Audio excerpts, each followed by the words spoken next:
Madam President. The Senator from Maine. Thank you, Madam President. First, let me commend the senator from Louisiana for his extraordinary work on this bill. It has been a great pleasure to work so closely with him as we have made a genuine effort to put together a bill that would be a reasonable replacement for Obamacare that would help to bring people together. And I just want to commend him for his expertise. As a physician, Senator Cassidy brings an important perspective to this debate, particularly since he has practiced for so many years in hospitals in Louisiana that serve the uninsured.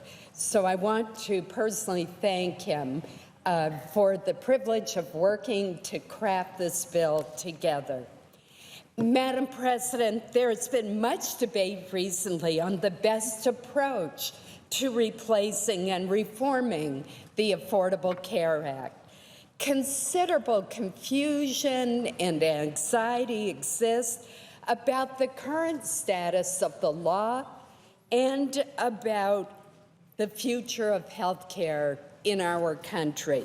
What is often overlooked in this discussion, however, is that while the ACA provides valuable assistance for some people who were previously uninsured, the system created by the law is under tremendous financial strain. Obamacare exchanges are on the verge of collapse in many states. The reality is that significant changes must be made. Doing nothing cannot be an option. I am therefore both surprised and disappointed by the remarks of the Democratic leader to the press and on the floor today about the genuine effort that Senator Cassidy and I have put forward in introducing the Patient Freedom Act. First of all, let me point out that the Democratic leader could not possibly have read our bill since we hadn't introduced it yet. And it is evident that he has misunderstood many of its provisions. For example, in a press statement, he said that we gutted the pre-existing condition protections that we strongly support and that are codified in our bill in Section 101B. That's Section 101B. It ensures that insurers cannot discriminate against individuals with pre-existing conditions who pay their premiums. I guess what disappoints me most, Madam President, is that the Democratic leader's response really represents what's wrong with Washington, D.C. The American people want us to come together. They want Democrats and Republicans to work as a team to solve the problems facing our nation. If we are going to have a leader on the other side of the aisle denounce to the press and come to the Senate floor to criticize a bill that has not even been introduced yet, where are we?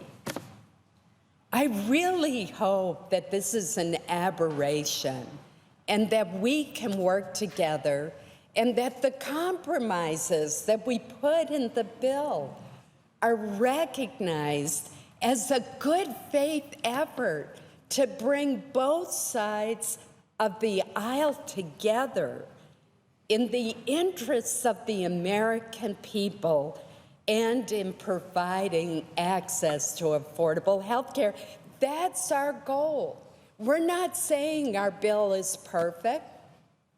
We are open to refinements, but we have made a good faith effort.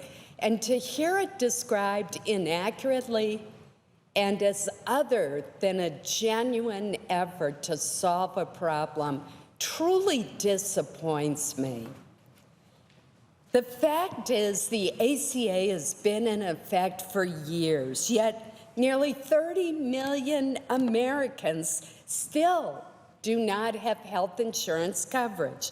Many of those who do not have coverage through the ACA, who do have coverage through the ACA exchanges, are experiencing large spikes in premiums, deductibles, and copays, increasing costs to consumers and taxpayers alike.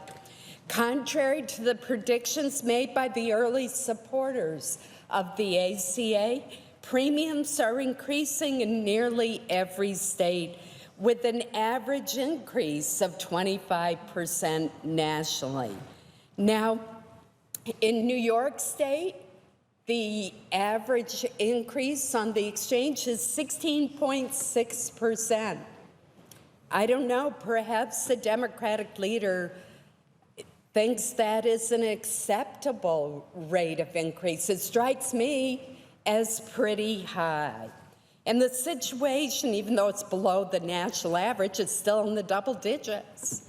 The situation is even more dire in some states like Arizona, where premiums have increased by 116%. And in many counties throughout our country, there is only one or two health insurers offering plans on the exchanges, severely limiting consumer choice. In my state of Maine, premiums for the individual market for 2017 have soared by 22% on average, and plan options have become more limited. Now, subsidies do cushion the blow for those consumers who are eligible for them, but others have had to shoulder the full increase. And of course, taxpayers have borne a greater burden. Moreover, individuals and families with incomes exceeding 250% of the poverty rate are not shielded from the dramatic increases in deductibles and copays. That is important to remember. The premium subsidy goes up to incomes up to 400% of the poverty rate. It then, by the way, drops off the cliff, and you're eligible for no subsidy whatsoever. There's no orderly phase out.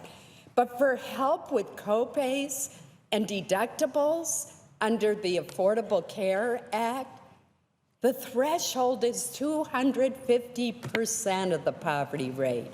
So these huge premium spikes and increases in deductibles and larger copays are having an effect on families and individuals who are by no means wealthy all over this nation.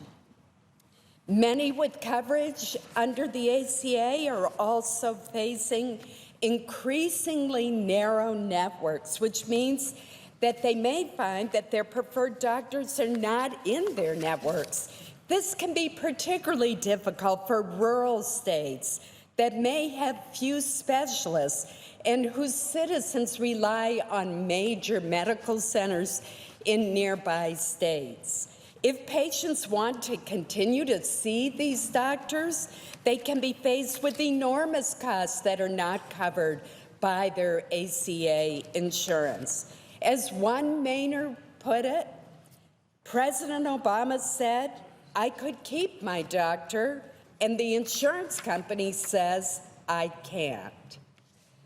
The co-ops created under the ACA to help provide health insurance coverage have been failing at an alarming rate.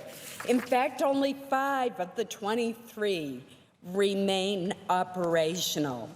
It is also important to carefully consider the effects that Obamacare's Medicare cuts have had on providers like rural hospitals and home health agencies, many of whom are struggling.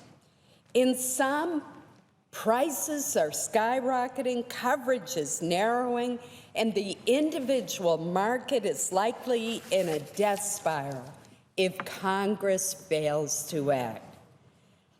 Madam President, I know that many members of this chamber share the goal of expanding access to affordable health care.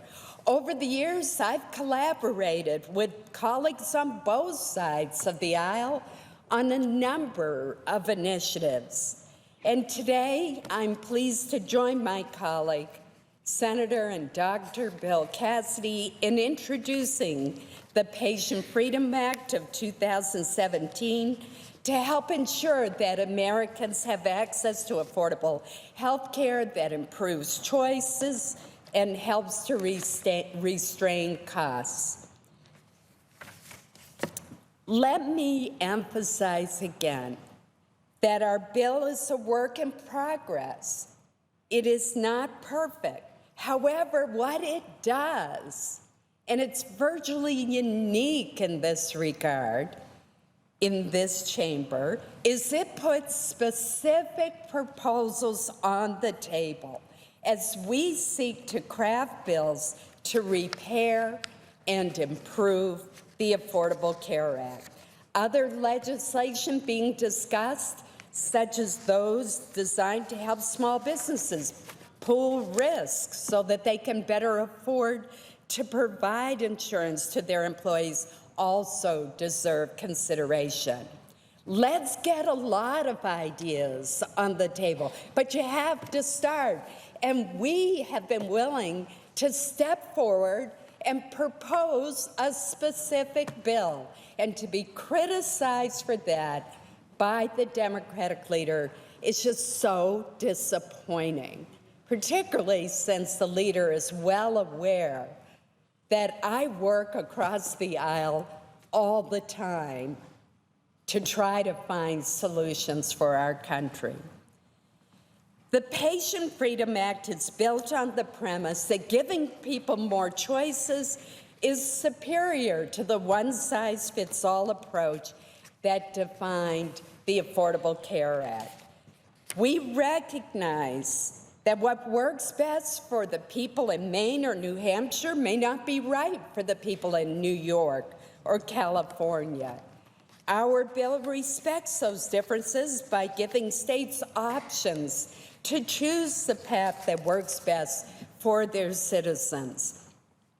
Now, one of the options, Madam President, would allow a state to choose to continue operating insurance markets pursuant to all the rules of the Affordable Care Act. So if New York State wants to keep with the status quo, despite the 16.6% increase on average in the premiums for the individual market, New York State can make that choice.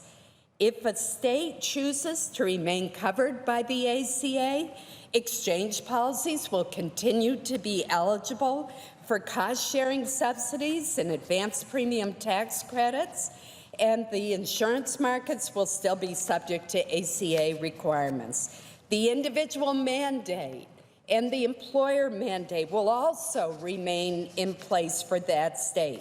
Medicaid expansion states will continue to receive federal funding. So if a state's happy with the status quo, with spiraling costs, with limited choices, with a market that is broken, fine, keep the ACA. In some states, maybe it's working well.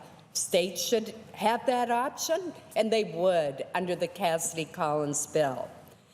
More appealing to many states, however, would be what we call the better choice option in the Patient Freedom Act that would allow a state to waive many of the requirements of the ACA except for vital consumer protections and still receive federal funding to help its residents purchase affordable health insurance.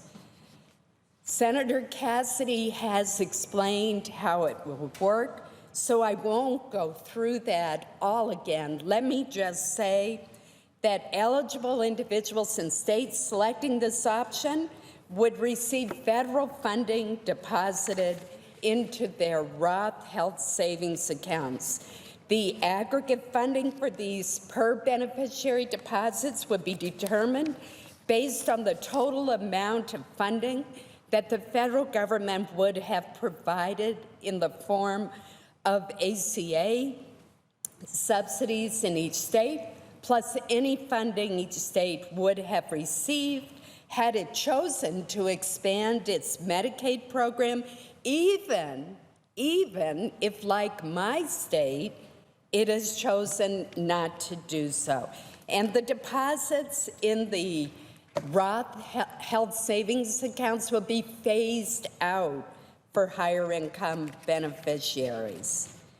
So states selecting this option for every resident who does not have health insurance coverage through his or her employer or through public programs like Medicare or the VA or the federal health insurance, the Federal Employees Health Benefits Program.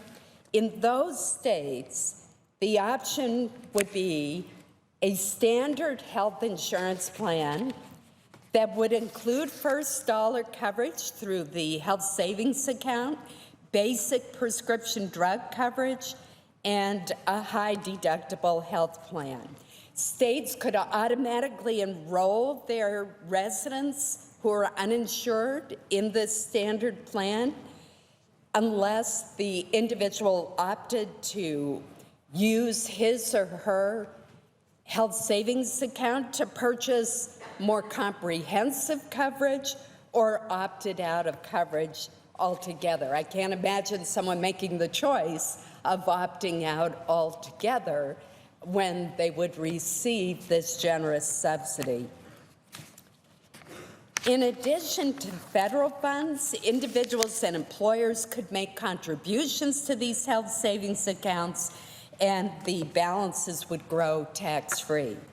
The bill also provides for a partial tax credit for very low-income individuals who do receive employer-based coverage to help these workers pay for their deductibles and their co-pays. Here's another important provision of our bill. Healthcare providers receiving payments from the Roth health savings accounts would be required to publish cash prices for their services. That would add transparency that is sorely lacking in our current system and that we need to move toward a more patient-directed healthcare future. So, for example, if you have been suggested to have a colonoscopy by your physician, you would know whether one hospital or one clinic would charge you more than another so that you could make the right decision for you. Healthcare reform should be about expanding affordable choices. And that is what our legislation aims to do by allowing states to structure their individual health insurance markets, and to do so without the burdensome individual mandate, the employer mandate, or many of the other restrictive requirements in the ACA that have substantially driven up costs and forced millions of Americans to buy coverage that is more than they want, need, or can afford.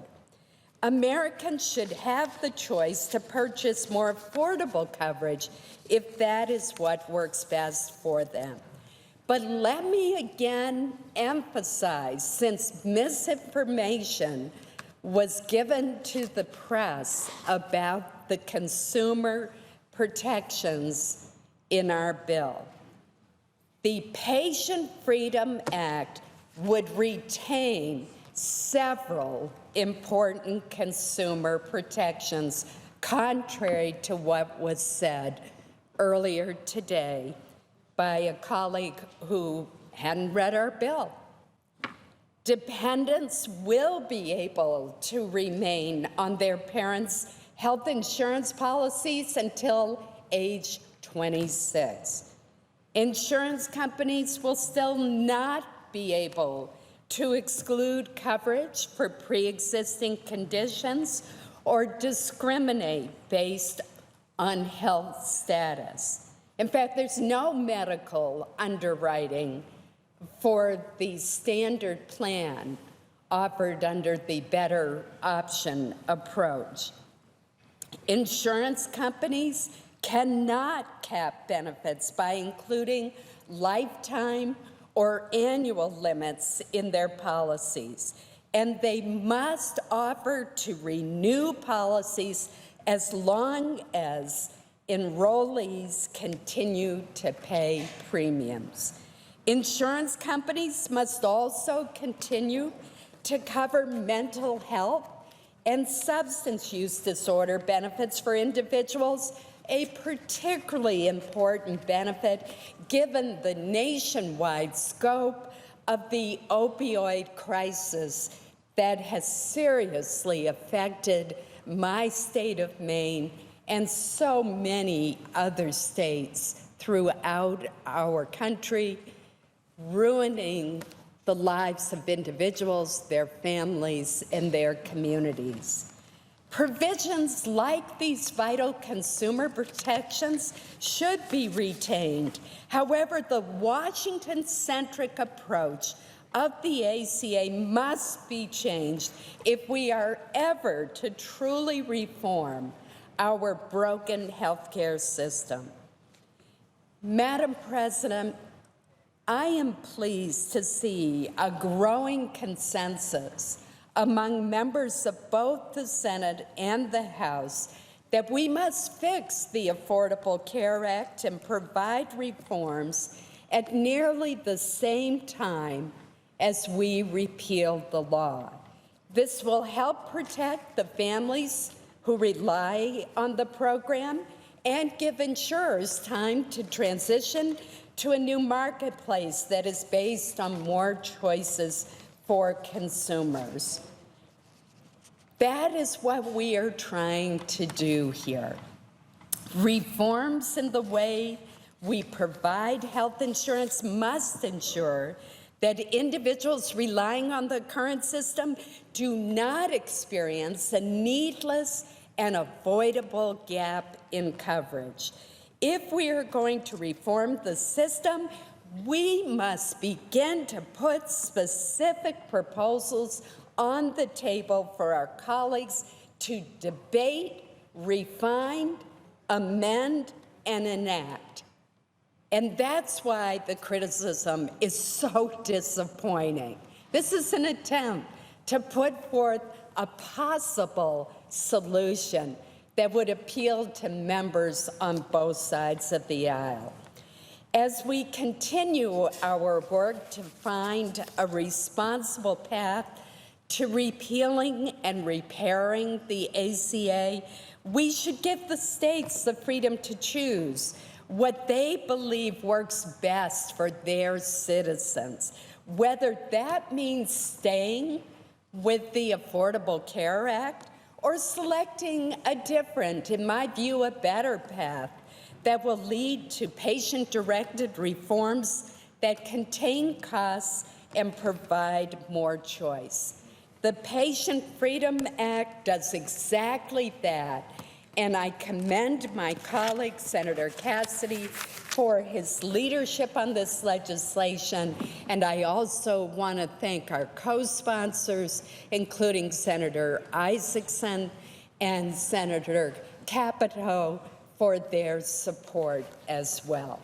Thank you, Madam President.